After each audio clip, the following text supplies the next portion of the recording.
पाकिस्तान में 39 अब जाफर एक्सप्रेस पेशावर जाने के लिए 11 मार्च की सुबह 9 बजे क्वेटा से रवाना हुई थी। दोपहर 1 बजे उस पूरी की पूरी ट्रेन को हाईजैक कर लिया गया था। 11 मार्च की दोपहर 1 बजे बलूचिस्तान लिबरेशन आर्मी यानी बीएलए ने ट्रेन को निशाना बनाया और इंजन की तरफ रॉकेट लॉन्चर दागे थे। फिर 14 मार्च को पाकिस्तानी आर्मी पहली बार मीडिया को लेकर मौका वारदात पर पहुंची थी, जहां का मंजर बेहद खौफनाक था। दरअसल जाफर एक्सप्रेस ट्रेन के नीचे पहियों के बीच में कई लाशें पड़ी हुई थी और एक जगह पर रेल की पटरी भी टूटी हुई थी। अब रेस्क्यू ऑपरेशन खत्म हो चुका है और अब बीएलए ने दावा किया है कि जाते वक्त वो 200 से ज्यादा मुसाफिरों को अपने साथ ले गए थे, जिन्हें उन्होंने मार दिया है।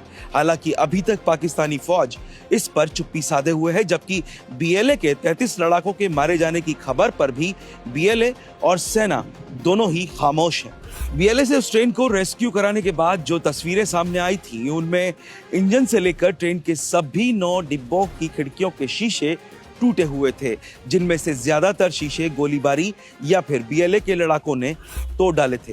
क्योंकि वो पूरा इलाका बेहद दुश्वार है, चारों तरफ पहाड़ियां हैं और रेलवे ट्रैक के करीब कोई भी सड़क नहीं है, इसलिए ट्रैक की मरम्मत में भी देरी हो रही थी, जिसकी वजह से जाफर एक्सप्रेस वहां पर देर तक खड़ी रही थी।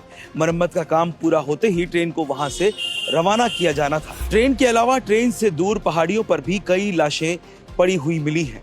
एक फ्रेम में जाफर एक्सप्रेस ट्रेन दिखाई दे रही है और दूसरी तरफ आसपास पड़ी हुई लाशें। पाकिस्तानी सेना के मुताबिक वहां पड़ी ये तमाम लाशें बीएलए के लड़ाकों की थी, जो रेस्क्यू ऑपरेशन के दौरान पाक सेना की गोलियों का शिकार बन गए थे। मीडिया के साथ साथ पाकिस्तानी आर्मी के ब्रिगेडियर उमर अल्ताफ भी मौके पर पहुंचे थे। ब्रिगेडियर उमर अल्ताफ के मुताबिक रेस्क्यू ऑपरेशन इसलिए मुश्किल था क्योंकि बीएलए ने जिन लोगों को बंधक बनाया था, उनके बीच में ही कई सुसाइड बॉम्बर भी मौजूद थे, पर बंधक और सुसाइड बॉम्बर दोनों ही खुले में खड़े हुए थे। इसी के बाद जरार कंपनी और एनओसीए ने पहले पूरे इलाके की रेकी की, फिर फ्रंटियर कॉर्प्स यानी एफसी को लॉन्चिंग पैड मुहैया कराया गया। ऑपरेशन के दौरान सबसे पहले सुसाइड बॉम्बर की पहचान कर एफसी के स्नाइपर्स ने उन्हें निशाना बनाया था। पाकिस्तानी आर्मी के मुताबिक इस पूरी ट्रेन हाईजैकिंग और रेस्क्यू ऑपरेशन के दौरान कुल 31 लोगों की मौत हुई है, जिनमें 23 पाकिस्तानी सेना के जवान थे, 3 पाकिस्तानी रेलवे के कर्मचारी और 5 मुसाफिर भी शामिल थे।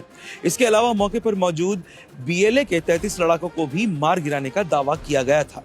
पाक सेना के मुताबिक इस रेस्क्यू ऑपरेशन के बाद जाफर एक्सप्रेस में सवार कुल 354 बंधकों को रिहा करा लिया गया, लेकिन पाक